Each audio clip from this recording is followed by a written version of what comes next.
I don't see them so guilty like that you explain them. I know what's written in the Torah Kedosha. Right. The Torah Kedosha is saying that it's not allowed, Right. and that you need to kill the person that done that. But you know that it's written also on a person that breaks Shabbos, that violates Shabbos, that you need to kill him, execute him.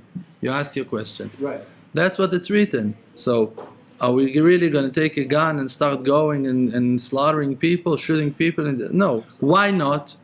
Why not? ISIS are doing it. Right. We don't think that that's the will of Hashem, right? Right. Inside, even though that it is written in the Torah, that if a person just violated Shabbos, he destroyed Shabbos, he lit the fire, he turned on his car and drove to the sea in Shabbos, the Torah is saying you need to kill him. Right. We don't believe that that is the real will of Hashem Yitbarach, even though that it's written in the Torah. We're going to put all of our effort to read between the lines and to understand what is the real intention, the real meaning of Hashem Yitbarach, right? So now I'm going to tell you that when Hashem Yitbarach will reveal His mercy to the world, so He's going to heal the creation. And then the creation will not going to behave as it behaved today. There are a lot of things that are bent today, but you cannot straighten them up. If you're going to try to straighten them up, you're going to break them. Hashem Yitbarach needs to reveal to us the Torah that is Atika Setimah, that is ancient and is hidden from us. This is the white fire that is written under the black fire. This is Atika Setimah, ancient, and it's impossible for us to understand. And when Hashem Yitbarach is going to explain to us the white space between the lines, then we're going to understand how to heal all of the souls and all of the spirits and all of the people, and to guide them, to bring them into the right way. When HaKadosh Baruch Hu said that He will not going to bring the flood again, means that He will not going to destroy those people. He will not going to punish them as He punished them before. Because HaKadosh Baruch Hu, vayit'atzev libo, He was sad. He was sad. He looked at the creation and He was sad. And after the destruction, after that He destroyed the world with the flood, so Noach, that he was the righteous man, the leader of that generation, he cried. So HaKadosh Baruch Hu told him, Raya, Shatya, you're a foolish leader. You're a fool. Now you're crying? After the flood you're crying? You were supposed to cry before of the flood. I gave you so many years to cry, to pray on the people that I'm not going to kill them. But you chose to save yourself, to build for yourself the ark, the teva, and to hide in your teva, and to hide over there, to save your family. You're a fool. You had so many years, and you didn't cry. Now you're crying on the destruction. So HaKadosh Baruch Hu, He's got that wisdom. He doesn't want to destroy the world. Because that Noach didn't have that wisdom, so the world been destroyed in the flood.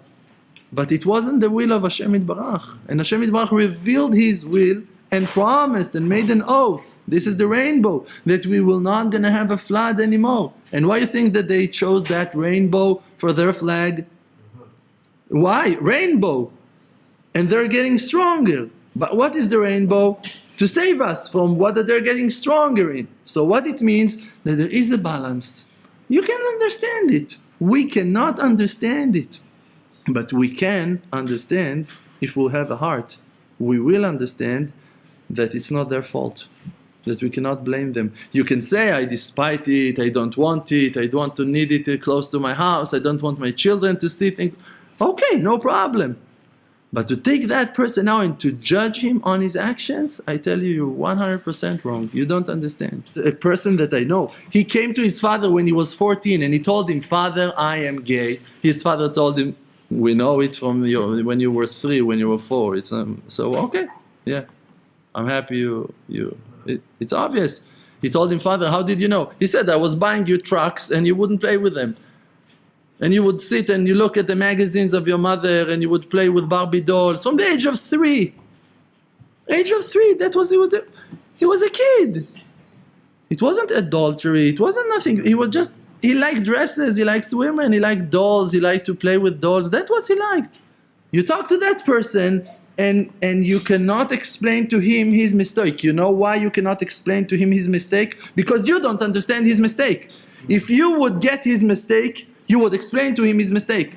If you know that that person is doing something wrong, you can reach out to him, you can explain it to him. If you have that experience, you need to have people from inside that are going to do tshuva. What it means, that Hashem Yitbarach needs to bring down the mercy, the rachamim, into those dark places, into those rainbow places, and to wake people up from those places. And when they're going to do tshuva, they will have the power to go and to talk over there and to explain how they came out from it and how they saw the light and how that Hashem Yitbarach can heal you even from such a messed up situations and lust that looks like love and bent things that look so straight. And okay, אוי לאומרים על מתוק מר ולמר מתוק.